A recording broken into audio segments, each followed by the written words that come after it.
இந்த வார தியானத்திற்காக முத்திரையான ஆவியானவர், சொல்லுங்க, முத்திரையான ஆவியானவர்.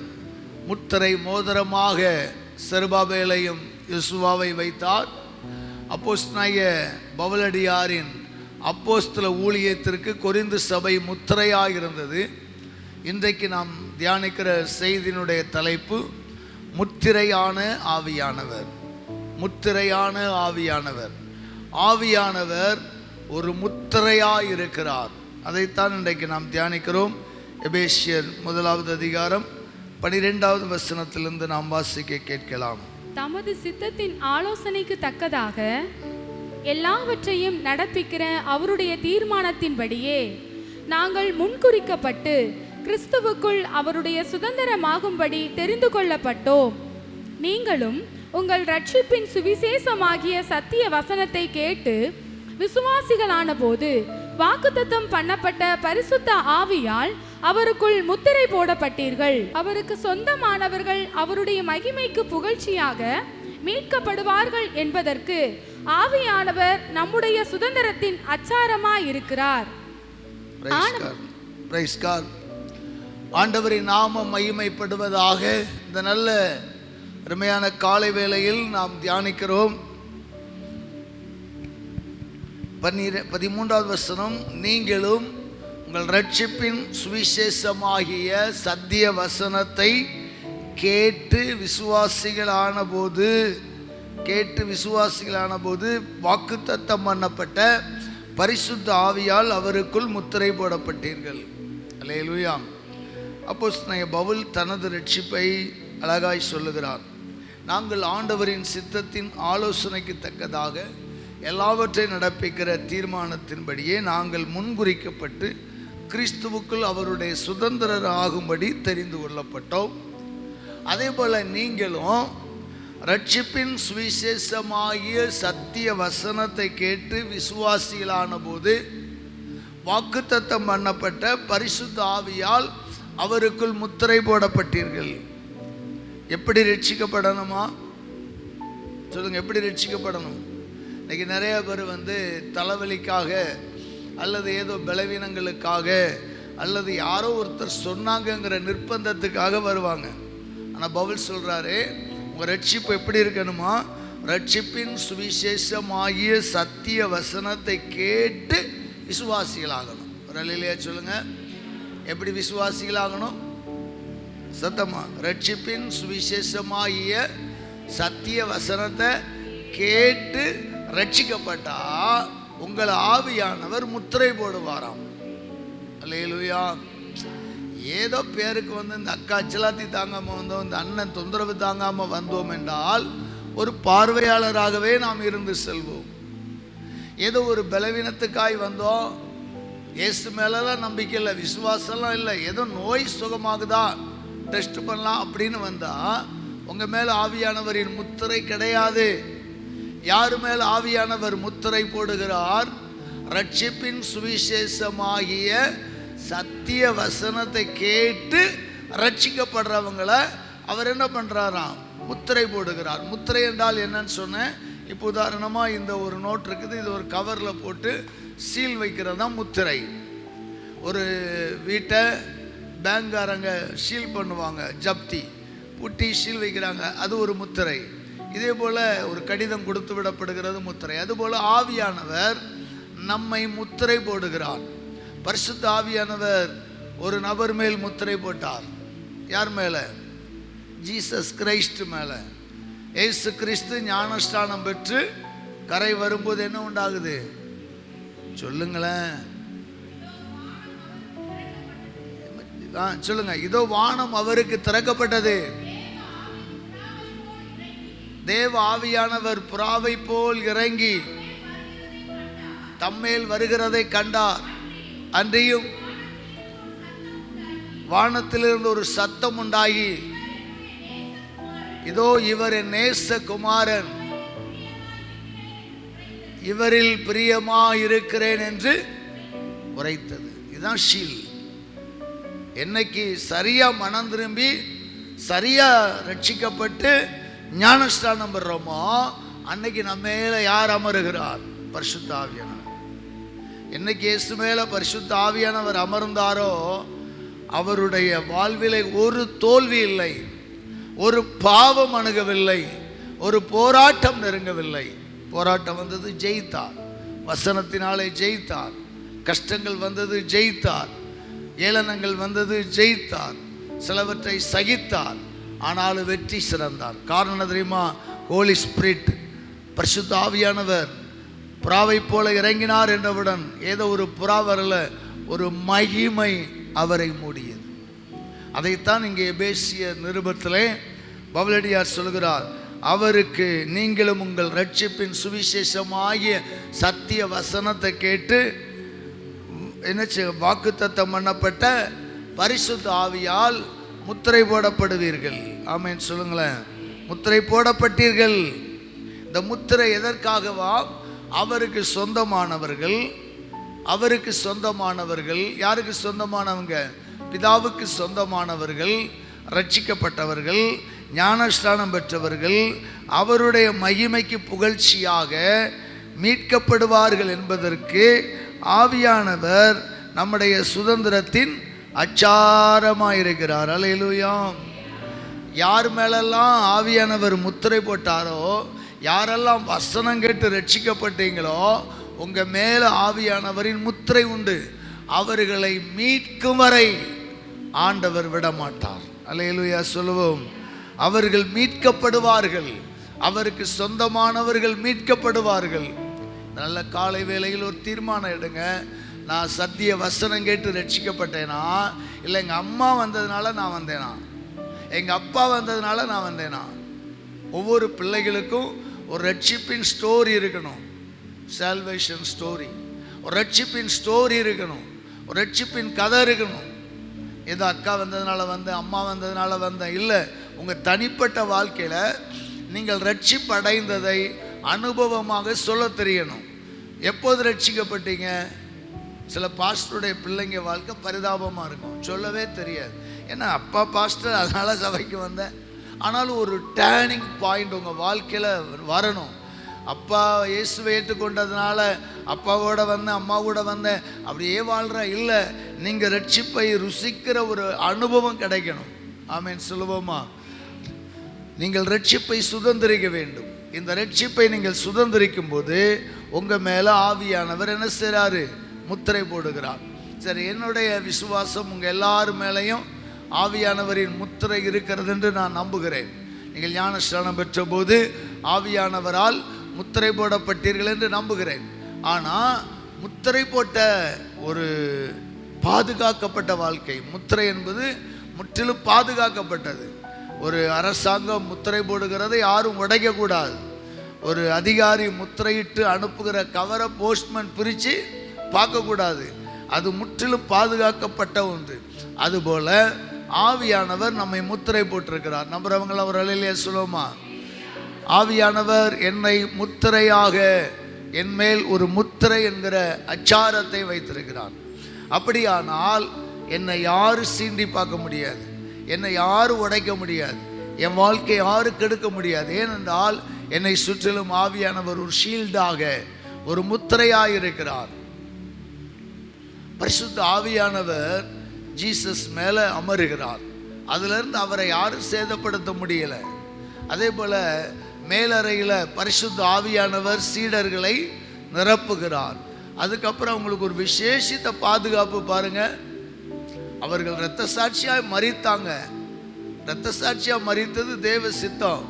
ஆனால் அதற்கிடையில் புயல் அவர்களை சேதப்படுத்த முடியலை, அவர்களை சுனாமி தாக்கி உயிரெடுக்க முடியலை.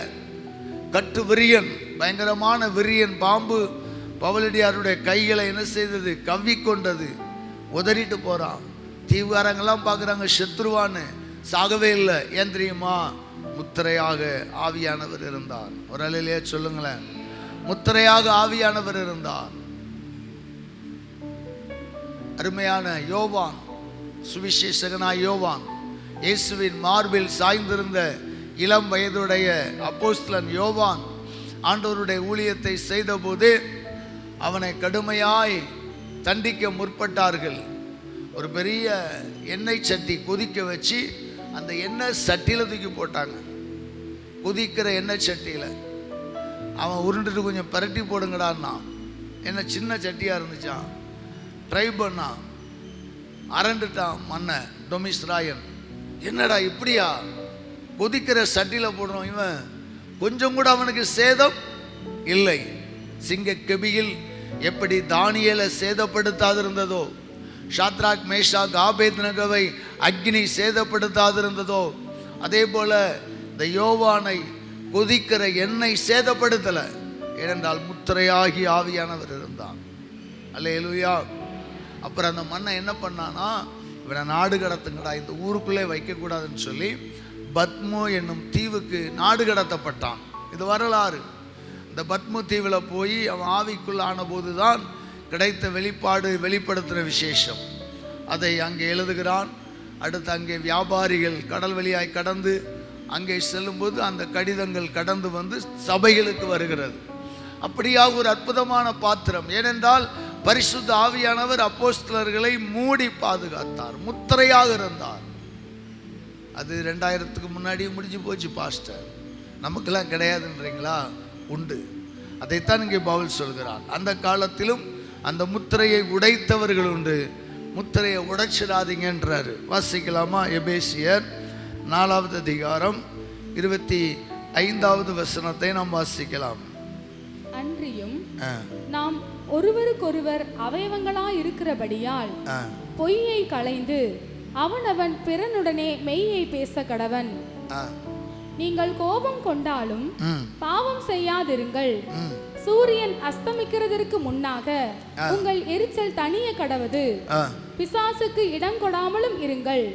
திருடுகிறவன் இனி திருடாமல் குறைச்சல் உள்ளவனுக்கு கொடுக்கத்தக்கதாக தனக்கு உண்டாயிருக்கும்படி தன் கைகளினால் நலமான வேலை செய்து பிரயாசப்பட கடவன். கெட்ட வார்த்தை ஒன்றும் உங்கள் வாயிலிருந்து புறப்பட வேண்டாம். பக்தி விருத்திக்கு ஏதுவான நல்ல வார்த்தை உண்டானால் அதையே கேட்கிறவர்களுக்கு பிரயோஜனம் உண்டாகும்படி பேசுங்கள். அன்றியும் நீங்கள் மீட்கப்படும் நாளுக்கென்று முத்திரையாக பெற்ற தேவனுடைய பரிசுத்த ஆவியை துக்கப்படுத்தாதிருங்கள். முத்திரையாக பெற்ற தேவனுடைய பரிசுத்த ஆவியை துக்கப்படுத்தாதிருங்கள். அல்லேலூயா. நாம் எபேசியர்ல ஃபர்ஸ்ட் பார்த்தோம், பரிசுத்த ஆவியால் முத்திரை போடப்பட்டீர்கள், ஆவியானவரால் பாதுகாக்கப்பட்டீர்கள், ஆவியானவர் உங்கள் மேல் முத்திரையாய் இருக்கிறார் என்று முதல் அதிகாரத்தில் தியானித்தோம். 4வது அதிகாரத்தில் பவுல் சொல்றாரு, நீங்கள் மீட்கப்படும் நாளுக்கென்று, நீங்கள் பாதுகாக்கப்பட வேண்டிய நாளுக்கென்று, நீங்கள் உயிர்த்தெழ வேண்டிய நாளுக்கென்று உங்களை பாதுகாக்கும்படி தேவன் கொடுத்த அந்த சேஃப்டி, அந்த முத்திரையை துக்கப்படுத்தாதிருங்கள் என்கிறார். அல்லேலூயா, அல்லேலூயா. அந்த முத்திரையை துக்கப்படுத்தாதிருங்கள், முத்திரையை துக்கப்படுத்தாதிருங்கள். உங்களுக்கு முத்திரை மோதிரமாய் தேவனுடைய ஆவியானவர் இருக்கிறார், அவரை துக்கப்படுத்தாதீங்க. அவரை டேமேஜ் பண்ண என்ன ஆகும்? பாதுகாப்பு இல்லை.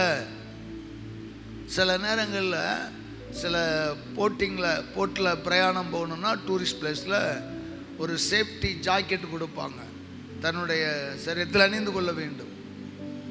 டூரிஸ்ட் பிளேஸில் கொடுப்பாங்க. இப்போ நாங்கள் ஒரு முறை ஊட்டி போயிருந்த போது கூட கொடுத்தாங்க. நிறைய பேர் என்ன பண்ணுறாங்கன்னா வாங்கி கையில் வச்சுக்கிடுவாங்க. அது உனக்கு ஸ்டைல் கொடுக்கறது இல்லை, சர்டிஃபிகேட் இல்லை, அதை சரியாக அணியணும். இன்கேஸ் எந்த நேரம் என்ன நடக்குன்னு தெரியாது. கடந்த முறை கூட ஒரு போட்டு டூரிஸ்ட் பிளேஸில் நார்த் இந்தியாவில் திடீரென்று கவிழ்ந்தது. ஜாக்கெட்டு போட்ட எல்லாரும் பிழைச்சாங்க, ஜாக்கெட்டை கையில் வச்சவங்கலாம் போய் சேர்ந்துட்டாங்க. என்ன கையில் வச்சது போட்டு மூழ்கும் போது விளைகிறோம், எப்படியாவது கையை விட்டு போயிடுது. அதை சேஃப்டியாக அணிந்தால் பாதுகாக்கப்படுவார்கள். முத்திரை என்பது அதுதான், அதை சரியாக அணியணும். அதே போல் ஹெல்மெட்டு, தலை கவசம், தலையை மூடுகிற முத்திரை, அது எதுக்காக கொடுக்கப்படுகிறது? ஃபைன்லேருந்து தப்பிக்கிறதுக்கு இல்லை, ஃபைன் கட்டாமல் போகிறதுக்கு இல்லை, அது நமது தலைக்கான ஒரு சேஃப்டி. சில பேர் என்ன பண்ணுவாங்கன்னா அந்த ஹெல்மெட்டை கண்ணாடியில் வச்சுக்கிடுவாங்க. ஆமாம், இல்லை பெட்ரோல் டேங்க் மேலே வச்சுட்டு அப்படியே பைக்கிட்டோம். என்கிட்டையும் இருக்குன்னு இன்னும் சில பேர் என்ன பண்ணுவாங்கன்னா அவசரமாக தலையில் போடுவாங்க, லாக்கை மாட்ட மாட்டாங்க. நீ லாக் மாட்டாத பட்சத்தில் அந்த ஹெல்மெட் உங்களை காக்காது. அதை சரியாக என்ன செய்யணும்? லாக் போடணும். இதில் இன்னொரு கொடுமை இருக்குது, என்னையும் சொல்கிறேன், நீங்களாம் நல்லவங்க. கம்பெனி ஹெல்மெட் 1500 200 இருக்கா, 500 இருக்கான்னு இந்த வெல்டிங் அடிக்கிற ஹெல்மெட்டெல்லாம் போட்டு போன காலங்கள் உண்டு வறுமையில். ஆமாம், அது எதுக்கு? தூரத்துலேருந்து பார்க்க ஹெல்மெட்டு மாதிரி இருக்கும், ஆனால் கீழே விழுந்தா நமக்கு எந்த சேஃப்டி கிடையாது. அப்போ ஹெல்மெட்டுன்னு வாங்கினா ஐஎஸ்ஐ முத்திரை உள்ள ஹெல்மெட்டாக சேஃப்டியாக வாங்கணும். அதே போல் தான் பரிசுத்த ஆவியானவர் நமக்கு முத்திரையாக கொடுக்கப்பட்டிருக்கிறார். விசுவாச பிள்ளைகளே, நீங்கள் ஆவியானவரை துக்கப்படுத்தாதீங்க. பரிசுத்த ஆவியானவரை நீங்கள் துக்கப்படுத்துறீங்கன்னா உங்களுக்கு சேஃப்டி இல்லை. நம்முடைய கிறிஸ்டியானிட்டி லைஃப்பில் எந்த விதமான பாதுகாப்பு இல்லை. ஒருவேளை நீங்கள் நினைக்கலாம், எனக்கு என்ன பாதுகாப்பு இல்லை, நான் நல்லா தானே இருக்கிறேன், பரிசுத்த ஆவியை பெறாத எல்லாரும் செத்தா போயிட்டாங்க, நல்லா தானே இருக்காங்க, நீங்கள் சொல்லலாம். பரிசுத்த ஆவியை பெறாதவர்களும் பரிசுத்த ஆவியானவரை துக்கப்படுத்தினவர்களும் நல்லா இருக்கிற மாதிரி தெரியும். ஆனால் ஒரு நாள் அவங்களுடைய நிலைமை கைவிடப்பட்ட நிலைமையாக இருக்கும். ஒருவேளை இந்த உலகத்தின் பலகீனம் நோயிலிருந்து தப்புறது மட்டும் அல்ல, வருகையில் எடுத்துக்கொள்ளப்பட முடியாது. நித்திய தண்டனை, நித்திய நரகாக்கினை அனுபவிப்பாங்க. பரிசுத்த ஆவியானவரை அடையாதவர்களும் அவரை துக்கப்படுத்துகிறவர்களுக்கும் ஒரு நித்திய மரணம். அதனால் பரிசுத்த ஆவியானவர் நமக்கு தந்திருக்கிறார். நாம் பெற்றுக்கொண்ட பரிசுத்த ஆவியை துக்கப்படுத்தக்கூடாது. ஒருவேளை இந்த அந்நிய பாஷை அபிஷேகம் எனக்கு இல்லையே, ஒருவேளை நீங்கள் கேட்கலாம், அப்போ எனக்கு அபிஷேகம் இல்லைன்னா ஆவியானவர் இல்லையா பாஸ்டர்? ஒன்று சொல்கிறேன், நீங்கள் என்னைக்கு சரியாக மனம் திரும்பி சரியாக சத்தியத்தின்படி இயேசுவை ஏற்றுக்கொண்டு நீங்கள் ஞானஸ்தானம் படுறீங்களோ அன்றைக்கு உங்கள் மேலே ஒரு விசேஷித்த பாதுகாப்பின் பிரசன்னம் அமருகிறது. பயப்பட வேண்டாம். அல்லேலூயா. அந்நிய பாஷை என்பது ஒரு வரங்கள், அதை பேச பழகுங்கள், அதை பேச ஜெபியுங்கள். அதற்காக ஆண்டவரிடத்தில் கேளுங்க, வியாக்கியானம் பண்ணுவது கேளுங்க, தீர்க்க தரிசனம் உரைக்கிறதெல்லாம் வரங்கள். ஆனால் நீங்கள் சரியாக மனம் திரும்பி ஞானஸ்தானம் பெற்றாலே உங்கள் மேலே என்ன உண்டு? என்ன உண்டு? பரிசுத்த ஆவியானவரின் பாதுகாப்பு உண்டு. இப்போ எபேசு சபைக்கு பவுலடியார் எழுதுகிறார், நீங்கள் இந்த முத்திரையை டேமேஜ் பண்ணிடாதீங்கிறார். எதனாலே சபை டேமேஜ் பண்ணுகிறதாம்? மிக அழகாக அங்கே சொல்லுகிறார். எபேசியர் 4வது அதிகாரம் 25வது வசனம். அன்றியும் நாம் ஒருவருக்கொருவர் அவயவங்களாய் இருக்கிறபடியால் பொய்யை களைந்து அவனவன் பிறனுடனே மெய்யை பேச கடவன். அல்லேலூயா, அல்லேலூயா. இங்கே நிறைய பாயிண்ட்ஸ் இருக்கு, ஆனால் அந்த ஒன்றை மட்டும் தான் எனக்கு தியானிக்க முடியும். கர்த்தருக்கு சித்தமானால் மற்றொரு நாளிலே நாம் தியானிக்கலாம். அங்கே பரிசுத்த ஆவியானவர் சொல்லுகிறார், நாம் ஒருவருக்கொருவர் அவயவங்களாய் இருக்கிறபடியினால் பொய்யை களைந்து அவனவன் பிறனுடனே மெய்யை பேச கடவன். பொய்யை களைந்து மெய்யை பேசும்போது ஆவியானவர் மகிழ்கிறார். திருச்சபை மக்களாகிய நாம் பொய் பேசும்போது ஆவியானவர் துக்கப்படுகிறார். நாம் எப்போது பொய் பேசுகிறோமோ அப்போது ஆவியானவர் என்ன செய்கிறாராம்? துக்கப்படுகிறார் என்று பவுலடியார் எழுதுகிறார். பொய் உதடுகள் கர்த்தருக்கு அருவருப்பானவை, நீதிமொழிகளில் பார்க்கிறோம். அப்போ பொய் என்பது சில நேரங்களில் சர்வ சாதாரணமாகிவிட்டது. கொஞ்சம் நிதானிங்க. யார் வீட்டுக்காக போகிறோம், என்ன பசி சாப்பிட்றீங்களா? இல்லை இப்போ தான் சாப்பிட்டேன். பசி உண்மையிலே இருக்கும், சாப்பிட்டு 6 மணி நேரம் இருக்கும், வச்சா ஒரு பிளேட்டு காலி பண்ணுறதுக்கு இடம் இருக்கும். ஆனால் இப்போ தான் சாப்பிட்டேன், இது பொய்யா பொய் இல்லையா? இதுக்கு பேர் பரிசுத்த பொய். நம்மளை அறியாமல் என்ன சாப்பிட மனம் இல்லாமல் எல்லா வீட்லேயும் சாப்பிட்டா நினைப்பாங்க, வேண்டாம் வேண்டாம் வேண்டாம் காப்பி குடிங்க, இப்போ தான் குடிச்சு, அதையும் கூட சொல்லிடுவாங்க. அப்போ இதெல்லாம் ஒரு சிறிய பொய். இது மரணத்துக்கு ஏதுவான பாவங்கள் அல்ல, ஆனாலும் நம்மை அறியாமல் நாம் சொல்லுகிற பொய்கள். இப்படி சில பொய்கள்லாம் சொல்கிறோம். இது மரணத்துக்கு ஏதுவான பாவம் அல்ல அப்படிங்கிறதுனால சொல்லலாமா பாஸ்டர்? அதில் நீடிக்கலாமா? நீடிக்கக்கூடாது. அதுலேருந்தும் கொஞ்சம் என்ன செய்யணும்? மனம் திரும்பணும். இல்லை சாப்பாடு வேண்டாம், நான் வீட்டில் சாப்பிட்டுக்கிடுறேன், வீட்டில் ரெடியாக இருக்குது, வீட்டில் போய் சாப்பிட்லன்னா வீட்டம்மா கோவிச்சிடுவாங்க, அதனால் நான் வீட்டுக்கு போகிறேன், நோ ப்ராப்ளம், தண்ணி விடுங்க, உள்ளதை உள்ளபடி. என்ன நம்ம எதையும் மறைக்கணுங்கிற அவசியம் இல்லை. சில நேரங்களில் எடுத்ததெல்லாம் சில பேர் பொய்யா பேசுவாங்க. ஒரு இடத்துக்கு போய் பேங்க் போயிட்டு வருவாங்க, என்ன எங்கே போயிட்டு வர? பேங்குக்குன்னு சொல்ல மாட்டேன், சும்மா ஒரு இடத்துக்கு போயிட்டு வரேன். என்ன பேங்குக்குன்னு ரூபாய்ட்டு வந்தியா? நான் ஒரு 1000 ரூபா கேட்டேன், தரவே இல்லையே, சும்மா போயிட்டு வந்தேன். சும்மாங்கிற வார்த்தை நம்ம வாழ்க்கையில் அடிக்கடி வரும். யார் எங்கே கேட்டாலும் எங்கே போகிறீங்க? சும்மா அந்த ஒரு இடத்துக்கு, சும்மா ஒரு இடத்துக்கு. ஏன் உள்ளதை சொன்னால் அவங்ககிட்ட பங்கு கேட்க போகிறாங்களா? பேங்க் போகிறேன், வேலைக்கு போகிறேன், என் தங்கச்சி வீட்டுக்கு போகிறேன், எங்கள் அண்ணன் வீட்டுக்கு போகிறேன், கடன் வாங்க போகிறேன், காய்கறி வாங்க போகிறேன். நாம் உள்ளதை சொல்ல முடியாதபடிக்கு நம்மளை பிசாசு நிரப்பிட்டான். ஆக்சுவலாக நம்முடைய அதான் ஜென்ம சுபாவம். அதைத்தான் பவுலடியார் சொல்கிறார், அதை களைந்து விடுங்கள். எதை செய்யணுமா? களைந்து விடணும். பொய் சர்வ சாதாரணமாக மக்கள் பேச துணிந்து விட்டார்கள். அங்கே நான் படிக்கலாம், அப்போஸ்தலர் நடபடிகள் 5வது அதிகாரம் 3வது வசனம். அப்போஸ்தலர் நடபடிகள் 5:3. பேதுரு அவனை நோக்கி, அனனியாவே, நிலத்தின் கிரயத்தில் ஒரு பங்கை வஞ்சித்து வைத்து பரிசுத்த ஆவியினிடத்தில் பொய் சொல்லும்படி சாத்தான் உன் இருதயத்தை நிரப்பினது என்ன? போதும்.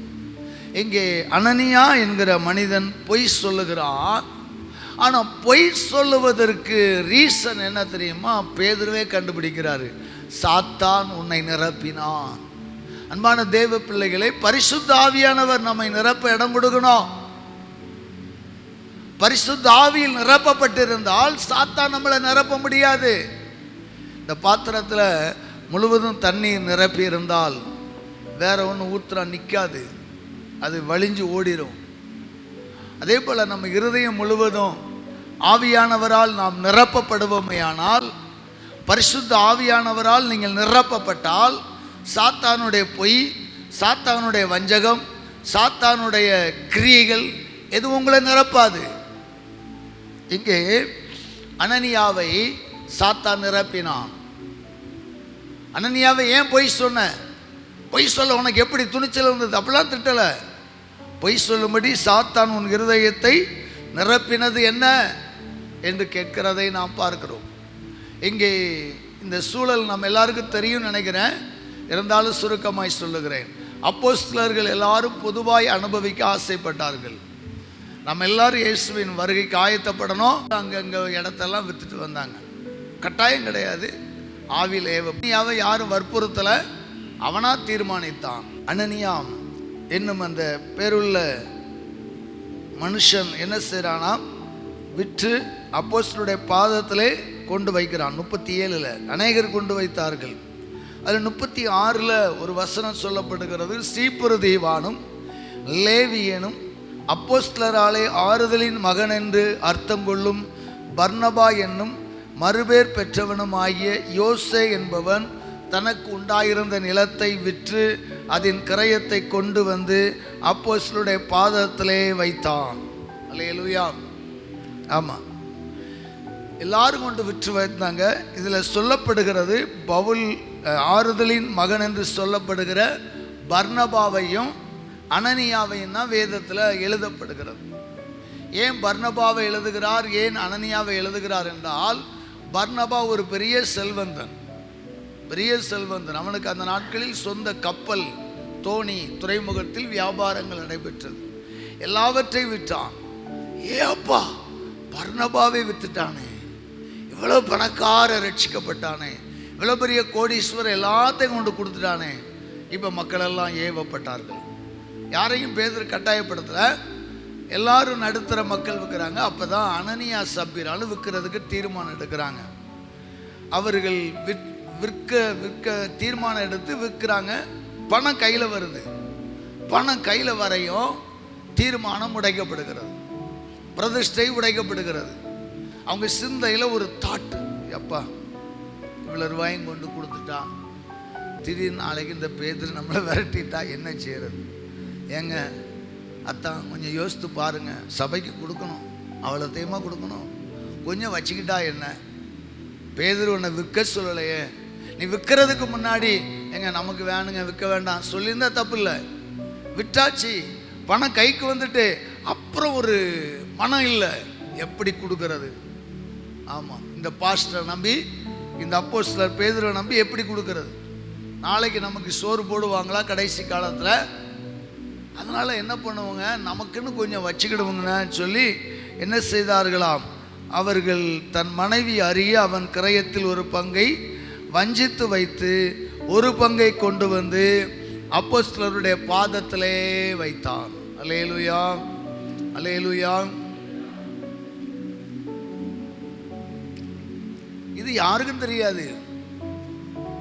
அவன் விற்றது என்ன, கரையத்துக்கு விற்றான், எவ்வளவு கொடுக்குறான், எவ்வளவு தான் வீட்டில் வச்சான், யாருக்குமே தெரியாது. ஆனால் அப்போஸ்தலனாகிய பவுலடியா பேதுரு என்ன பண்ணுறாரு, அவங்க பரிசுத்த ஆவியில் நிறைஞ்சிருந்தவங்க. அதனால் பேதுரு அவன் வரையும் அனனியாவே நிலத்தின் ஒரு பங்கை வஞ்சித்து வைத்து பரிசுத்த ஆவியானவரிடத்தில் பொய் சொல்லும்படி சாத்தான் உன் இருதயத்தை நிரப்பினது என்ன? நீ ஏன் பொய் சொன்னாயின்னு கேட்கல, சாத்தா உன்னை நிரப்பிட்டான். நீ சாத்தானுக்கு என்ன பண்ணிட்ட, கீழ்ப்படிஞ்சிட்ட. சாத்தானுக்கு நீ இடம் கொடுத்ததுனால பரிசுத்த ஆவி என்னும் முத்திரை அங்கே உடைகிறது. அல்லேலூயா. அப்போ பேதுரு கேட்கிறார், அதை விற்கும் முன்னே அது உன்னுடையதாக இருக்கவில்லையா? அது உன் சொத்து தானே, நீ விற்காம இருந்திருக்கலாமே. அதை விற்ற பின்பும் அதன் கிரயம் உன் வசத்தில் இருக்கவில்லையா? விற்றதுக்கு அப்புறம் முழு பணம் உன் கையில் நினச்சி நீ முழு பணத்தை வீட்டில் வச்சுட்டு இருந்திருக்கலாமே. உன் இருதயத்தில் இப்படிப்பட்ட எண்ணம் கொண்டதென்ன? நீ மனுஷனிடத்தில் அல்ல, நீ தேவனிடத்தில் பொய் சொன்னாய். நீ மனுஷனிடத்தில் அல்ல, தேவனிடத்தில் பொய் சொன்னாய் என்று சொன்ன மாத்திரத்தில் அனனியா இந்த வார்த்தைகளை கேட்கவே விழுந்து ஜீவனை விட்டான். ஐயா, பொய் தானே நாம் நினைக்கிறோம். ஆனால் பொய்யினால் செத்து போன அனனியாவை கடவுள் ஏன் நமக்கு காட்டுறாருன்னா, பொய் தானே, அலட்சியம் பண்ணாதீங்க, பொய் பாவம்தான். ஒரு அலையிலையா சொல்லுங்களேன், பொய் பாவம்தான். வாலிப தங்கச்சி தம்பிகளா, உங்கள் வாழ்க்கையில் பொய் சொல்ல பயப்படுங்க, பொய் சொல்லாதீங்க. உங்களை பொய் சொல்ல நிரப்புறது பிசாசின் ஆவிகள். இன்னைக்கு ஒரு சிறிய பொய்யை சொல்லுவீங்க, அப்புறம் பெரிய பொய்யை சொல்ல ஆரம்பிச்சிருவீங்க. பக்கத்தில் போயிட்டு வரேன்னு தூரத்தில் போனாலே பொய். ஃப்ரெண்டு வீட்டுக்கு போகிறேன்னு சொல்லிட்டு எங்கேயாவது லவ்வர் கூட பார்க்கில் போய் உட்கார்ற தங்கச்சி தம்பிகள்லாம் உண்டு, அதெல்லாம் பொய். அம்மா அப்பாவுக்கு விரோதமாய் சொல்லலை, பரிசுத்த ஆவிக்கு விரோதமாக சொல்கிறீங்க. என்னைக்கு பரிசுத்த ஆவிக்கு விரோதமாக பொய் சொல்கிறோமோ அன்னைக்கு அந்த முத்திரை உடைகிறது. பாதுகாப்பு இல்லை. இங்கே அனனியாவுக்கு பாதுகாப்பு சடன்லியாக உடைக்கப்பட்டு அவன் சாகிறான். இங்கே ஆண்டவர் நமக்கு ஒரு பாடமாக வைக்கிறான். இன்னைக்கு அப்படிலாம் பொய் சொன்னவன்லாம் செத்தானா உலகத்தில் ஒரு மனுஷன் இருக்க மாட்டான். ஆமாம், மோடிங்கிற மனுஷன் பிறந்திருக்கவே மாட்டார். உலகத்திலே ஒன்றா நம்பர் பொய். ஆமாம், நான் பிறந்தது தெய்வ பிறவிங்கிறார். இப்போ ஆமாம், நான் தெய்வ பிறவியாக பிறந்தேங்கிறார். எதை எடுத்தாலும் இன்னைக்கு அப்படிப்பட்ட அரசியல் தலைவர்கள் பொய் பொய் பொய் பொய் பொய்யாகவே வாழ்கிறதை பார்க்கிறோம். இந்த பொய் சொல்ல தூண்டுவது பிசாசனுடைய சக்திகள். இங்கே நான் வாசிக்கலாம் மீண்டுமாய் யோவான் 8வது அதிகாரம் 44வது வசனம்.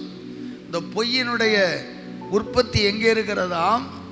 யோவான் 8வது அதிகாரம் 44வது வசனத்தை நாம் வாசிக்கலாம். நீங்கள் உங்கள் பிதாவாகிய பிசாசானவனால் உண்டானவர்கள், உங்கள் பிதாவினுடைய இச்சைகளின்படி செய்ய மனதாய் இருக்கிறீர்கள். அவன் ஆதி முதற்கொண்டு மனுஷ கொலைபாதகனாய் இருக்கிறான். சத்தியம் அவனிடத்தில் இல்லாதபடியால் அவன் சத்தியத்திலே நிலை நிற்கவில்லை. அவன் பொய்யனும் பொய்க்கு பிதாவுமாய் இருக்கிறபடியால் அவன் பொய் பேசும்போது தன் சொந்தத்தில் எடுத்து பேசுகிறான். பிசாசானவனை குறித்து ஆண்டவர் சொல்லுகிறார், அவன் பொய்யனும் பொய்க்கு பிதாவுமா இருக்கிறான். பொய் சொல்லுகிறவர்கள் யாருடைய பிள்ளையா இருக்கிறார்கள்? சாத்தானுடைய பிள்ளைகள். தெரிஞ்சும் சொல்லாதீங்க, தெரியாமலும் சொல்லாதீங்க. சில நேரம் நாம் ஒரு பொய் சொல்லுவதனால் என்ன ஆதாயம்? உதாரணமாக லேட்டாக வர்றீங்க, ஏன் லேட்டாக வர்றீங்க ஸ்கூலில் கேட்குறாங்க, இல்லை ஒரு ஆஃபீஸில் கேட்குறாங்க, சாரி சார் கொஞ்சம் எந்திக்க லேட் ஆகிட்டு, கொஞ்சம் புறப்பட லேட் ஆகிட்டு அப்படின்னு சொல்கிறது. சார் பயங்கர டிராஃபிக் சார். எப்படி? இதெல்லாம் சர்வ சாதாரணமாய் நமது வாயில் வருகிற பொய்கள். ஏன்னா நம்ம சுற்றி இருக்கிற பொய்யின் பிதாக்கள், பொய்க்கு பிதாவான பிசாசானவனுடைய ஆற்றல் இந்த தேசத்தை நிரப்பி இருக்கிறதுனால பரிசுத்தவான்கள் வாயிலையும் என்ன செய்யுது? பொய் வந்துக்கிட்டே இருக்கு. சில நேரம் நானே அந்த பொய்க்கு ஆட்படுவேன். என்ன பாஸ்டர் எங்கே வரீங்க? மீட்டிங் ஆரம்பிச்சாச்சு, வரலையா? இந்தா வந்துட்டு இருக்கேன். அப்போ உதாரணத்துக்கு வச்சுடுங்களேன், இப்போ திருநெல்வேலி போகணும், இப்போ நான் அடுத்து சர்வீஸ் போகணும், மேலே கூட்டுடங்காடு கேட்பாங்க அடிக்கடி, பாஸ்டர் எங்கே வந்துட்டு இருக்கீங்கன்னு. இப்போ நான் கரெக்டாக புது பஸ் ஸ்டாண்டுகிட்ட போகிறேன். என்ன பாஸ்டர் இப்போ தான் புது பஸ் ஸ்டாண்டை வாரீங்களாம்பாங்க. அதனால் என்ன பண்ணுறது, இந்த அண்ணா நகர் தாண்டி வந்துட்டேன் நம்மளை அறியாமல். ஏன்னா அவங்கள டிஸ்கரேஜ் பண்ணிடக்கூடாது, ரொம்ப சோர்ந்துருவாங்கல்ல. இப்போ தான் வீட்டில் கிளம்புறேன்னா சோர்ந்துருவாங்க. அதனால் இந்த பஸ் ஸ்டாண்டுக்கிட்ட வந்துட்டேன். ஆனால் எங்கே இருப்போம்? சட்டை போட்டுக்கிட்டு இருப்பாங்க சில ஆளுங்க. இந்த கிளம்பி பாதி தூரம் வந்துட்டேன். சர்வ சாதாரணமாக ஒரு பாஸ்டர் சொல்லுவார், எங்கள் இந்த பாலம் தாண்டி வந்துட்டு இருக்கேன் அப்படிம்பார். பாலம் தாண்டினா திருநெல்வேலி பாலத்தை தாண்டுவார். நாங்கள் நினைப்போம் தலைவர் பாலத்தை தாண்டிட்டார், அப்போ மூணாங்கெட்டு பாலம் நினைப்போம். மறுபடியும் வந்துக்கிட்டே இருப்பார். ஃபர்ஸ்ட் என்ன வரல, நான் வந்துக்கிட்டு இருக்கேன். ஃபர்ஸ்ட் அப்போதே பாலம் தாண்டினீங்க, தாண்டினேன், அது ஒரு பாலம், இன்னும் 2 பாலம் தாண்டணும். என்ன அந்த பொய்யை நகைச்சுவையாக சொல்கிறவங்க உண்டு. ஏன்னா நான் இப்போ தான் திருநெல்வேலியில் இருக்கேன்னா அவ்வளோ டென்ஷன் ஆயிடுவாங்க. மெசேஜ் கொடுக்குற நேரத்துக்கு ஆள் எங்கே இருக்கும், பாளையங்கோட்டையில் இருக்குன்னா டென்ஷன் ஆகிருங்களா. அதனால தான் வந்துட்டுருக்கேன். அப்படி ஞானமாக ஜோக்காக சொல்கிறவங்க இருக்கிறாங்க. சில பேர் உள்ளதை உள்ளபடி இந்த இடத்துல வந்துட்டு இருக்கம்பாங்க. சில பேர் இப்படி உள்டான்ஸ். இவைகளெல்லாம் ஒரு நகைச்சுவையாக, ஒரு காயப்படுத்தாதபடி இருந்தாலும் கூட அதுவும் தேவனுக்கு பிரியமில்லாத செயல். கொஞ்சம் மாறணும். நம்ம ரெட்ஷிப்பில் பலப்பட கொஞ்சம் மாறணும். நான் சில நேரம் சொல்லுவேன், அடே கொஞ்சமாக குறைச்சி சொல்லுங்கடாம. சில பேர் பொய் சொல்லாமல் வாழவே முடியாது, அப்படி பொய் சொல்லிக்கிட்டே இருப்பாங்க. அந்த மாதிரி ஆட்களை பார்த்து சொல்லுவேன், கொஞ்சம் குறைச்சி சொல்லுங்கடாம. குறைச்சி அல்ல, முற்றிலுமாய் என்ன பண்ணணும்? நிறுத்தப்படணும். ஏனென்றால் பொய்யின் ஊற்று பிசாசானவன், பொய்யின் புறப்படம் பிசாசானவன். அதனால் நம்ம வாழ்க்கையில் பொய்க்கு இடமே கொடுக்கக்கூடாது. உள்ளதை உள்ளபடி சொல்லுங்கள். பாஸ்டர் இப்போ தான் ஒரு கேள்வி, நாங்கள் வியாபாரத்தில் எப்படி பாஸ்டர் சொல்ல, இப்போ உதாரணமாக ஒரு பொருளை 50,000 ரூபாய்க்கு வாங்குகிறோம். என்ன அதை நான் 50,000 ரூபாய்க்கு வாங்கினேன், நீ 55 ரூபாய்க்கு வாங்கிக்கன்னா ஏன் வாங்குவான்? உண்டா இல்லையா? அப்போ நான் வாங்கினது 55 பிரதர், எனக்கு ஒரு 2 ரூபா லாபம் வச்சு கொடுங்க, 57 அப்படின்னு சொல்லுவாங்க. இது வியாபாரங்களில் சொல்லக்கூடிய ஒரு சூழல். ஆனால் இதையும் கூட நாம் என்ன சொல்லலாம்? பிரதர் 57 எனக்கு கட்டும், வாங்கன்னா வாங்க. நான் வாங்கினது எவ்வளோன்னு ஏன் சொல்லணும்? யோசித்து பாருங்க. சில பேர் நானே 55க்கு தான் வாங்கினேன் ஏன் சொல்லணும்? பிரதர் என்னுடைய வியாபாரம் தான். சில பேர் இருக்கிறாங்க ரியலா, எனக்கு இவ்வளோதான் கட்டும், இஷ்டம்னா பாருங்கள்லாம் விட்டுருங்க. நான் 52க்கு தான் வாங்கினேன், 55க்கு தான் வாங்கினேன், இன்னார்கிட்ட வாங்கினேன், நீங்கள் வேணா அங்கே கேளுங்க. தேவையில்லை. நம்ம கையில் வியாபாரம் இருக்குது. இவர் இல்லைன்னா இன்னொரு கஸ்டமர் ஆண்டவரே கொண்டு வருவாங்க. எனக்கு தான் கட்டும். ஏன்னா 50,000 ரூபாய்க்கு வாங்குகிற பொருள் 51,000 ரூபாய்க்கு கொடுக்க முடியாது. குறைஞ்சது 10% வச்சாலே 55 ரூபாய்க்கு விற்கணும். 10% லாபம் இல்லாமல் பிஸ்னஸ் பண்ணவே கூடாது. சில பிஸ்னஸ் 20 வரைக்கும் பண்ணலாம். அரிய பொருள்லாம் 25 வரைக்கும் வைப்பாங்க, வியாபாரங்களை பொறுத்து. அப்போ உங்கள் பிஸ்னஸில் என்ன பர்சன்டேஜ் வைக்கணுமோ அதை வச்சு கட்டணும். வாங்கினா வாங்க. நீங்கள் நினைக்கிறீங்க நாம் மிகைப்படுத்தி பேசினாதான் வாங்குவாங்க, பிரதர் நான் 50 ரூபாய் எனக்கு அசல் 50 ஆயிட்டு, வண்டி வாடகை 2 ஆயிட்டு, 52 ஆயிட்டு, ஒரு 3 ரூபா லாபத்தில் தான் வைக்கிறேன். ஏன் சொல்லணும்? அவ்வளோ சொன்னால் தான் வாங்குவாங்க நீங்கள் நினைக்கிறீங்க. ஜெபம் பண்ணிவிட்டு உங்கள் பிஸ்னஸை தொடங்குங்க. நீங்கள் பேசவே வேண்டாம், மார்கின் பண்ணவே வேண்டாம். மக்கள் நீங்கள் சொல்கிற விலைக்கு வாங்க, கர்த்தர் கிருபை செய்வார். கரங்களை தட்டி ஒரு அல்லேலூயா சொல்லுவோம். அல்லேலூயா. என்னோட ரேட் இது, எனக்கு இவ்வளோதான் கட்டும், ஆண்டவர் செய்வார். அதனால் சில பேர் சொல்லுவாங்க, வியாபாரம்னா போய் சொல்லாமல் இருக்க முடியாதுல்ல பாஸ்டர்.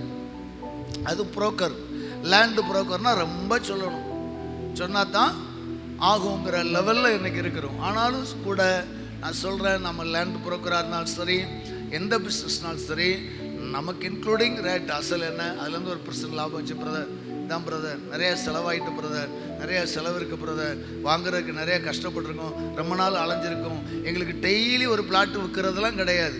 வருஷத்தில் ஒன்று தான் சில பேருக்கு ப்ரோக்கரேஜே முடியுது, இல்லை வருஷத்தில் 4 தான் முடியுது. எங்களுக்கு இத்தனை % இருக்குது, தயவுசெய்து இந்த ரேட்டு கட்டுனா பாருங்கள்லாம் போங்க, அவ்வளோதான். நிதானமாக சொல்லுங்கள். ஏன் அவ்வளவு கசரணும், அவ்வளோ பொய்களை சொல்லணும்? நான் இவ்வளோத்தான் வாங்கினேன், இவ்வளோத்தான் செஞ்சேன். இல்லை, நம்ம வியாபாரங்களாகட்டும், ஊழியங்களாகட்டும், வேலை ஸ்தலமாகட்டும், போக்குவரத்தாகட்டும், காரணங்களுக்கு பொய் சொல்கிறத நாம் நிறுத்துவோம். ஏன்னா பொய் உதடுகள் கர்த்தருக்கு இந்த அருவருப்பான உதட்டில் எப்படி ஆண்டவர் ஆராதிக்க முடியும்? இந்த அருவருப்பான உதட்டில் எப்படி தேவனை துதிக்க முடியும்? ஒரே ஊற்றுக்கண்ணிலிருந்து 2 விதமான நீர் புறப்படலாகாது. யாக்கோபு சொல்றால, தித்திப்பான நீரும் ஒருப்பான நீர் ஒரு கிணற்றிலிருந்து வருமா, அதுபோல் நம்முடைய நாவுகள்லேருந்து என்ன வரக்கூடாதான்? பொய் வரக்கூடாது. ஆண்டவருடைய சமூகத்தில் செய்தியை மீண்டும் ஆழமாய் தியானிக்கிற போது, பொய் என்பது நாம் பேசுவதில் மட்டுமல்ல, நம்முடைய வாழ்விலும் அநேக பொய்கள் காணப்படுகிறது. அதை நாம் பார்க்கலாம். 1 யோவான் 1வது அதிகாரம் 6வது வசனம். 1 யோவான் 1:6. நாம் அவரோட ஐக்கியப்பட்டவர்கள் என்று சொல்லியும் இருளிலே நடக்கிறவர்களாய் இருந்தால் சத்தியத்தின்படி நடவாமல் பொய் சொல்லுகிறவர்களாய் இருப்போம். நாம பேசுவதில் மட்டும் பொய் வரல, ஆக்டிவிட்டிவ்ஸ், நம்முடைய செயல்பாடுகள்ல நாம் பொய்யராய் இருக்கிறோம். அநேகருக்கு வாய் திறந்து பேசுறதுல தான் இவர் பொய் சொல்லிட்டாரு, இவர் பொய் சொல்லிட்டாரு, இவர் பொய் சொல்லிட்டாரு, இந்த அண்ணன் பொய் சொல்லிட்டாங்க, இந்த சுவிசேஷர், இந்த பாஸ்டரே பொய் சொல்லிட்டாங்க அப்படின்னு சொல்லி ரொம்ப ஆதங்கப்படுறாங்க. ஓகே, வாயில் பொய் சொல்லக்கூடாது, உண்மைதான், இல்லைன்னு சொல்ல. ஆனால் அடுத்து யோவான் சுவிசேஷத்தில், யோவான் நிருபத்தில் 1 யோவான் 1வது அதிகாரம் 6வது வசனத்தில் அழகாக சொல்கிறாரு, நாம் அவரோட ஐக்கியப்பட்டவர்கள் என்று சொல்லியும் இருளிலே நடக்கிறவர்களாயிருந்தால் சத்தியத்தின்படி நடவாமல் நாம் பொய் சொல்லுகிறவர்களாய் இருப்போம். அல்லேலூயா. ஒரு உதாரணம், நாம் ரட்சிக்கப்பட்டோம் என்று சொல்லுகிறோம், இயேசுவோடு இருக்கிறோம் என்று சொல்லுகிறோம், ஞாயிற்றுக்கிழமை ஓய்வு நாள் ஆராதனைக்கு வராமல் போனால் அது பொய் தான். என்ன பாஸ்டர் இப்படி சொல்கிறீங்க? ஆமாம், அவரோடு இருக்கிறேன் என்று சொல்லியும், என்ன அவரோடு ஐக்கியப்பட்டவர்கள் என்று சொல்லியும் இருளிலே நடக்கிறோம். இருளிலே நாம் ரட்சிக்கப்பட்டேன் என்று சொல்லி ஜெபம் பண்ணாமலே வாழ்றீங்க, அது பொய் தான், அது பொய்யான வாழ்க்கை. ஸோ வாயிலேருந்து பேசுறது பொய்யான வார்த்தை. ஆனால் வேதத்துக்கும் நமக்கும் சம்பந்தமே இல்லாமல் வாழ்கிறோம் பாருங்க, அது பொய்யான வாழ்க்கை. இந்த பலிபீடத்தில் கரம் பிடிச்சி வாழ்விலும் தாழ்விலும், ஆமாம், பிரிக்க மாட்டேன், உன்னை அடிக்க மாட்டேன்னு சொல்லிட்டு முந்துன்னு மாட்டடித்த மாதிரி அடிக்கிற புருஷர்களே, நீங்கள் பொய்யான வாழ்க்கை வாழ்கிறீர்கள். பரிசுத்த ஆவியானவர் என்னும் முத்திரையை உடைக்கிறீங்க. எப்போது உங்கள் துணையை நீங்கள் உதாசீனப்படுத்துறீங்களோ, எப்போது தேவனுடைய உடன்படிக்கையை மீறுறீங்களோ, அப்போது பொய்யான வாழ்க்கை வாழ்றீங்க. ஜெபிக்காமல் இருப்பது மட்டும் அல்ல, நாம் எந்த உடன்படிக்கையை மீறுறோமோ, எந்த பிரதிஷ்டையை மீறுகிறோமோ, அப்போது நாம் பொய்யர்களாக இருக்கிறோம். பொய் பேசுவதனால் பொய்யர்கள் அல்ல, வாழ்க்கை தவறி வாழ்கிறவர்கள் பொய்யர்கள். ஆமென் சொல்லுங்களேன். அல்லேலூயா. ஏங்க, ஏதோ ஆத்திரத்துக்கு அவசரத்துக்கு வியாபாரத்தில் ஒரு பொய் சொன்னவங்களெல்லாம் கர்த்தர் அழிச்சார்னா என்னைக்கா உலகமே அழிஞ்சிருக்கும். ஆனால் ஆண்டவர் அழிக்கலை. ஆனால் ஆண்டவர் அதை விட பெரிய பொய் எதுன்னு சொல்கிறாரு? உங்கள் பிரதிஷ்டை. ஆண்டவரோடு இருக்கிறேன், ரட்சிக்கப்பட்டேன் என்று சொல்லியும், நான் விசுவாசி, நான் தேவ பிள்ளை என்று சொல்லியும் தேவனுக்கும் உங்களுக்கு சம்பந்தமில்லாத வாழ்க்கை, ஆராதனைக்கும் உங்களுக்கு சம்பந்தமில்லாத வாழ்க்கை வாழ்வீர்களே ஆனால் நீங்கள் என்னவா இருக்கிறீங்க சொல்லுங்க? பொய்யரா இருக்கிறீர்கள். 1 யோவான் 2வது அதிகாரம் 4வது வசனமும் அதே வலியுறுத்துகிறது. வாசிக்கலாம். அவரை அறிந்திருக்கிறேன் என்று சொல்லியும் அவருடைய கற்பனைகளை கை கொள்ளாதவன் பொய்யனா இருக்கிறான், அவனுக்குள் சத்தியமில்லை. அல்லேலூயா. அதே வசனத்திற்கு இணையான வசனத்தை நாம் மீண்டும் பார்க்கலாம். அவரை அறிந்திருக்கிறேன் என்று சொல்லியும் அவருடைய கற்பனைகளை கை கொள்ளாதவன் பொய்யனாய் இருக்கிறான். என்னவா இருக்கிறான்? பொய்யனாய் இருக்கிறான். ஆண்டவர் அறிந்திருக்கிறேன், நான் ஆண்டவருடைய பிள்ளை, நான் ஆண்டவருடைய ஊழியக்காரன், நான் ஆண்டவருடைய பிள்ளை, ரட்சிக்கப்பட்டேன் அப்படின்னு சொல்லிட்டு அவருடைய கற்பனைகளை யாரெல்லாம் கை கொள்ளலையோ நீங்க எல்லாம் பொய்யர்கள் தான். மெய் கிறிஸ்தவர்கள் அல்ல, பொய் கிறிஸ்தவர்கள். ஒருவேளை நம்முடைய வீடுகளில் வசனம் பாடல் கேட்கலாம், ஆராதனை பாடல் கேட்கலாம், நீங்க ஜெபம் பண்ணலாம், நீங்க துதிக்கலாம். ஆனா அவருடைய கற்பனையை கை கொள்ளாம நீங்க என்ன வாழ்க்கை வாழ்ந்தாலும் ஊருக்குள்ள நீங்க கிறிஸ்தவங்களா இருப்பீங்க, அவர் சமூகத்தில் நீங்க பொய்யராய் இருப்பீர்கள். அல்லேலூயா, அல்லேலூயா. சில பேர் ஆவிக்குரிய சபைக்கும் வராங்க, சில விக்கிரக ஆராதனைக்கும் போறாங்க. அங்கேயும் போய் ஒரு நாள் நமஸ்காரம், இங்கேயும் ஒரு நாள் ஜெபம். சில பேருக்கு அதை விடவே முடியல, தேவனுடைய கற்பனையை மீறுகிறார்கள். விக்கிரக ஆராதனை என்பது கர்த்தருடைய கற்பனையை மீறுகிற செயல். விக்கிரகத்துக்கு படைப்பது, விக்கிரகத்துக்கு முன்னாடி போய் மண்டாடுவது எவ்வளவு அருவருப்பு தெரியுமா? ஆனால் அதையும் செய்வாங்க, சர்ச்சுக்கும் வந்துடுவாங்க. நம்ம சர்ச்சில் அப்படி அதிகமாக கிடையாதுன்னு நினைக்கிறேன். சில இடங்களில் பார்க்குறேன், சில இடங்களில் எனக்கு தெரிந்த நிறைய தம்பிமார்கள்லாம் காலையில் அவங்க பாரம்பரியமான சர்ச்சுக்கு போகிறாங்க, சாயந்தரம் எங்கேயாவது ஒரு ஆவிக்குரிய சபைக்கு போகிறாங்க. ஏன்னா அங்கே நல்லா இருக்குது ஆவிக்குரிய சபையில். ஆமாம், நல்லா இருக்குது. எங்கள் ஃபேமிலியில் சிஎஸ்ஐயில், எங்கள் அண்ணாமார் ஃபேமிலியில் சில பேர் அப்படியே நினச்சிடாங்க, சிஎஸ்ஐயில் சங்கம் கொடுக்குறாங்க, அங்கே போய் ஒரு வாரம் திருவிருந்து எடுக்காங்க, மீதி 2 நாள் தூத்துக்குள்ளே இருக்கிற சில ஆவிக்குரிய சபைகளுக்கு போகிறாங்க. ஏன்னு கேட்டால், இல்லை நல்லா இருக்கு, நல்லா தான் இருக்கும், 4 நாள் நல்லா இருக்குன்னு நல்ல ஜாங்கிரி தின்னுட்டு இடையில 2 நாள் பழைய வரட்டி, சாணி வரட்டி திங்க தான் எனக்கு முடியும்னா அதுக்கு பேர் வாழ்க்கையா? இது சாணி வரட்டின்னு தெரியுது, இது அருவருப்புன்னு தெரியுது, அதை தூக்கி போட்டுட்டு ஜாங்கிரி சாப்பிட்டா 4 வாரம் ஜாங்கிரி சாப்பிடு. எதுக்கு போய் அப்பப்போ வரட்டியில் வாய வைக்கிறீங்க? அருவருப்பான ஆராதனை பண்ணுறீங்க. கற்பனைகளை கை கொள்ளுங்கள். 10 கட்டளையில் ஆண்டவர் தெளிவாக சொல்கிறார்ல, நானே உன் தேவனாகிய கர்த்தர், என்னையன்றி உனக்கு வேற சர்வேஸ்வரன் உண்டாயிருக்க வேண்டாம். அவள் நமஸ்கரிக்காத, உண்டு பண்ணாத, எவ்வளவு கடிந்து சொல்லியிருக்கிறார். ஆனாலும் இன்றைக்கு அநேக சிஎஸ்ஐ மக்கள் வேளாங்கண்ணியில் போய் மொட்டை போடுது. ஆமாம், சிஎஸ்ஐக்காரங்க அநேக கிறிஸ்தவர்கள் அங்கேயும் இங்கேயும் கால வைக்கிறாங்க, பொய்யர்களாய் வாழ்கிறார்கள். மெய் கிறிஸ்தவர்களாய் வாழ உங்களை ஒப்புக்கொடுங்கள். இங்கே அநேகர் பொய் கிறிஸ்தவர்களாய் வாழுவதை தேவன் அருவருக்கிறார். பொய் பேசுவதினால் மட்டும் பாவம் அல்ல, பொய்யான வாழ்க்கை வாழ்வது பாவம் என்பதை மறந்து விடாதிருங்கள். அடுத்த ஒரு காரியத்தை வாசிக்கலாம். 1 யோவான் 2வது அதிகாரம் 22வது வசனம். 3வதாக 1 யோவான் 2:22. இயேசுவை கிறிஸ்து அல்ல என்று, இயேசுவை கிறிஸ்து அல்ல என்று மறுதலிக்கிறவனே அல்லாமல், மறுதலிக்கிறவனை அல்லாமல் வேற யார் பொய்யன்? வேற யார் பொய்யன்? பிதாவையும் குமாரனையும் மறுதலிக்கிறவனே அந்தி கிறிஸ்து. மறுதலிக்கிறவனே அந்தி கிறிஸ்து. இயேசுவை கிறிஸ்து அல்ல என்று மறுதலிக்கிறவனை அல்லாமல் வேற யார் பொய்யன்?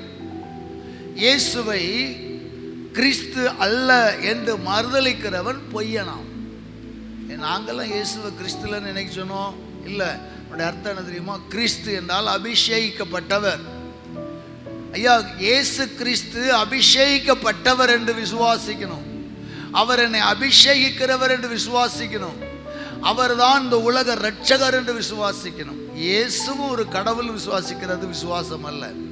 இன்றைக்கு அநேக மக்கள் இயேசுவும் ஒரு ஆண்டவர், மாதாவும் ஒரு ஆண்டவர், ஆமாம் சூசேப்பரும் ஒரு ஆண்டவர், அருளப்பரும் ஒரு ஆண்டவர். இல்லைங்க, இயேசுதான் ஆண்டவர். ஒரு அலையிலே சொல்லுங்களேன், இயேசுவே இரட்சகர், இயேசுவே கிறிஸ்து. அபிஷேகிக்கிறவர், முத்திரை போடுகிறவர் இயேசுதான் என் வாழ்வின் அச்சாரம் என்று விசுவாசிக்கணுமா? இன்னைக்கு இயேசுவை மறுதலிக்கிற எத்தனை பொய்யர்களோடு நீங்கள் கலந்திருக்கிறீர்கள். நம்ம திருச்சபை விட்டு போன ஒரு தம்பி இன்னைக்கும் நம்ம சபை மக்களோட பழகிறான். ஆனால் வேதம் சொல்லுது அவன் கூட பழகக்கூடாதுங்குது, அவனை வீட்டுக்குள்ளே ஏற்றக்கூடாதுங்குது. அவனுடைய உபதேசம் நான் பிதா எகவா விட்னஸ்க்கு போகிறான். எகவா விட்னஸில் போய் ஆராதிக்கிறாங்க. அந்த எகவா விட்னஸின் உபதேசம் என்ன? பிதா. இயேசு கிறிஸ்து யார்? ஏசாயா மாதிரி ஒரு இறைவாக்கினர். இயேசு கிறிஸ்து யார்? எரேமியா மாதிரி ஒரு இறைவாக்கினர். அவ்வளவுதான். அப்படிதான் சொல்கிறாங்க. அப்படி போகிற மனிதனோடு நாம் சம்பந்தம் வைப்போமே, ஆனால் நாமளும் பொய்யராக தான் இருக்கிறோம். ப்ளீஸ், உபதேசத்தில் உண்மையாக இருங்க, உபதேசத்தில் உறுதியாக இருங்க. அவன் நமக்கு அண்ணனாக இருந்தாலும் சரி, அப்பனாக இருந்தாலும் சரி, இயேசுவை மறுதலிக்கிறவனை நம்ம என்ன செய்யக்கூடாதான்? விடவே கூடாது, வீட்டுக்குள்ளே விடக்கூடாது. அவனுக்கு வாழ்த்துதல் சொல்லாமல் இருங்கள், அவனுக்கு என்ன செய்யுங்க? உபசரியாதிருங்கள் என்று நிருபத்தில் யோவான் எழுதுகிறான். ஏன் அவ்வளவு கோபமாக எழுதுகிறார் என்றால், ஜீசஸ் கிரைஸ்ட் அல்லாமல் ஒருத்தர் ரட்சிப்பு நமக்கு கிடையாது. இன்னைக்கு அன்பான தேவ பிள்ளைகளை, இயேசுவை மறுதலிக்கிறவன் பொய்யன். அவன் எவ்வளவு மெய் பேசினாலும் சரி. நிறைய பேர் பார்த்தீங்கன்னா, நாங்கள்லாம் வியாபாரத்தில் அப்படி இருப்போம் இப்படி இருப்போம். நீ எவ்வளவு உண்மையாக இருந்தாலும் சரி, ஐயா இயேசுவை அறியாதவன், இயேசுவை கிறிஸ்து என்று விசுவாசிக்காதவன் எவ்வளவு நேர்மையாக வாழ்ந்தாலும் அவன் பொய்யன் என்று பரிசுத்த வேதம் சொல்லுகிறதை மீண்டும் நாம் உணர்ந்து கொள்ளுவோமாக. ஆமென் சொல்லுங்களேன். அல்லேலூயா. அப்போ இயேசுவை கிறிஸ்து அல்ல என்று மறுதலிக்கிறவனை அல்லாமல் வேற யார் பொய்யன்? இவனை விட வேற யாரும் பொய்யன் கிடையவே கிடையாது. இவன் தான் பெரிய பொய்யன் என்று வேதம் சொல்லுகிறது. நாலாவதாக வேற யாரெல்லாம் பொய்யர்கள்? கிரேத்தா, தீவார், ஓயா பொய்யர் என்று வேதம் சொல்லுகிறது. அந்த தீவில் இருக்கிற எல்லாரும் பொய் சொன்னாங்களா. அந்த தீவுக்கு பேர் பொய்யாங்கனி தீவுன்னு வந்துச்சு. அல்லேலூயா. அதே போல இன்னொரு பொய்யர்களை குறித்து வேதம் சொல்லுகிறது. 1 யோவான் 4:20. தேவனிடத்தில் அன்பு கூறுகிறேன் என்று ஒருவன் சொல்லியும் தன் சகோதரனை பகைத்தால் அவன் பொய்யன். தான் கண்ட சகோதரனிடத்தில் அன்பு கூறாமல் இருக்கிறவன் தான் காணாத தேவனிடத்தில் எப்படி அன்பு கூறுவான்? இங்கே 4வதாக வேதம் யாரை பொய்யன் என்று சொல்லுகிறது தெரியுமா? யார் பொய்யனாம்? தேவனிடத்தில் அன்பு கூறுகிறேன் என்று ஒருவன் சொல்லியும் தன் சொந்த சகோதரனை பகைத்தால் அவன் பொய்யன். I love you Jesus, I love you brother சொல்ல தெரியணும். ஆண்டவரை நேசிக்கிறேன்னு சொல்ற நாம உடன் பிறந்த அண்ணனை, அக்காளை, தங்கச்சி நம்ம நேசிக்க முடியாட்டா நாமளும் பொய்யர்கள். ப்ளீஸ் அன்பான தேவ மக்களே, நாம் வாயிலிருந்து பேசுவது மட்டும் பொய்யல்ல, நாம் தேவனுக்கு பிரியமில்லாத வாழ்க்கை வாழும் போதும் பொய்யர்களாய் காணப்படுகிறோம். இந்த அற்புதமான வேளையில் நாம் மனம் திரும்புவோமாக. ஆண்டவருடைய பரிசுத்த கரத்தில் ஒப்பு கொடுப்போம். தன் சொந்த சகோதரனை நேசிக்காதவன் பொய்யன். ஆண்டவரை நேசிக்கிற, ஆண்டவருக்குள்ள இருக்கிற, ஆண்டவரில் நிரம்பி வழிகிற, ஆண்டவருக்குள்ள பரிபூரணமாய் காணப்படுகிறேன், ஆண்டவருக்காய் வைராக்கியமாய் வாழ்கிறேன், ஆண்டவரை போல வாழ்கிறேன். எப்படி வாழ்ந்தால் சரி தன் சொந்த சகோதரனை பகைக்கிறவன் பையன். இந்த கிறிஸ்தவ வாழ்க்கையில் சகோதரனை தாயே பகைக்கிறாங்க, தாயனை தகப்பனையே பகைக்கிறாங்க. பெற்ற தாய் தந்தையரை நேசிக்க முடியாத கிறிஸ்தவர்கள் இருக்கிறாங்க. காரணம் என்ன? பிசாசு தான். அவர்களை நிரப்பி விடுகிறான், தெய்வீக அன்பை எடுத்து போடுகிறான், சுபாவ அன்பை எடுத்து போடுகிறான். ஒரு தாயை நேசிக்க முடியாதபடி, ஒரு தகப்பனை நேசிக்க முடியாதபடி எத்தனை பேர் வாழ்றாங்க தெரியுமா? சில நேரங்களில் உலக நடப்பு செய்திகள், நாட்டு நடப்பு செய்திகளை பார்த்தா பரிதாபமாக இருக்கு. சொந்த அம்மாவை காலை வச்சு உதைக்கிறான். கடந்த சில காலங்களுக்கு முன்னதாக ஒரு தகப்பன் தன்னுடைய சொத்துக்களை எல்லாம் பிள்ளை பேருக்கு எழுதி செட்டில் பண்ணிட்டார். செட்டில் பண்ண மறுநாள்லேருந்து அவருக்கு சோறு கிடையாது. 2 வருஷமாக பிச்சை எடுத்து தின்றுருக்கார். கடைசியாக கலெக்டர்கிட்ட பெட்டிஷன் கொடுத்தார். கலெக்டர் கூப்பிட்டு 2 மகனை கூப்பிட்டு பத்திரத்தை தகப்பன் பேருக்கு மறுபடியும் எழுதி கொடுத்தார். இன்னைக்கு சட்டம் அப்படி இருக்கு. நம்முடைய தாய் வழியாக வந்த சொத்துக்களாக இருக்கலாம், தகப்பன் நமக்கு தந்த சொத்துக்களாக இருக்கலாம். கடைசி காலத்தில் அந்த தாயை பராமரிக்கலை, தகப்பனை பராமரிக்கலைன்னா அரசாங்கம் என்ன செய்கிறது? அந்த சொத்துக்களை ரிட்டர்ன் பண்ணுது. பிள்ளை எழுதி கொடுக்கணும் அவசியம் இல்லை, கலெக்டரே அந்த பத்திரத்தை எழுதி கொடுத்துடலாம். அப்படிலாம் அதிகாரம் இருக்கிறது. ஏன்னா இந்த கடைசி காலத்தில் அநேகர் பெற்றோரை நேசிக்கல. வேதம் அதுதான் சொல்லுது, பெற்றோரை மட்டும் அல்ல, சகோதரன் நேசிக்கணுமா, சகோதரி நேசிக்கணுமா. ஒருவேளை உறவுகளில் கசப்புகள் வரலாம், உறவுகளில் சில பிரச்சனைகள் வரலாம், உறவுகளில் சில போராட்டம் வரலாம், சொந்தங்களில் பிரச்சனைகள் வரத்தான் செய்யும். நம்ம செய்கிற விசேஷங்கள் விழாக்களில் ஏதாயிலும் மன வருத்தம் வரும். ஆனாலும் கிறிஸ்தவ வாழ்க்கையில் வரக்கூடாது. கிறிஸ்தவ வாழ்க்கையில் என்ன வந்தாலும் அதை சரி பண்ணி பேசி தன் சகோதரன் நேசிக்கணும். தன் சொந்த சகோதரனிடத்தில் அன்பு கூறாதவன் காணாத இறைவனிடத்தில் எப்படி அன்பு கூறுவான்? எனவே அவன் பொய்யன் என்று வேதம் சொல்லுகிறது. இந்த பொய் நம்முடைய வாழ்க்கை எப்படிலாம் கெடுக்கும், நிறைய சப்ஜெக்ட் இருக்கு. ஒரு சம்பவத்தை சொல்லி நான் முடிக்க விரும்புகிறேன். 1 சாமுவேலின் புத்தகம் 15வது அதிகாரம் 11வது வசனத்தை நாம் வாசிக்கலாம். முடிக்கப்போம். 1 சாமுவேல் 15:11. நான் சவுலை ராஜாவாக்கினது எனக்கு மனஸ்தாபமாய் இருக்கிறது. அவன் என்னை விட்டு திரும்பி என் வார்த்தைகளை நிறைவேற்றாமல் போனான் என்றார். அப்பொழுது சாமுவேல் மனம் நொந்து முழுதும் கர்த்தரை நோக்கி கூப்பிட்டான். அல்லேலூயா. ஆண்டவராகிய தேவன் சவுலை ராஜாவாக்கினான்.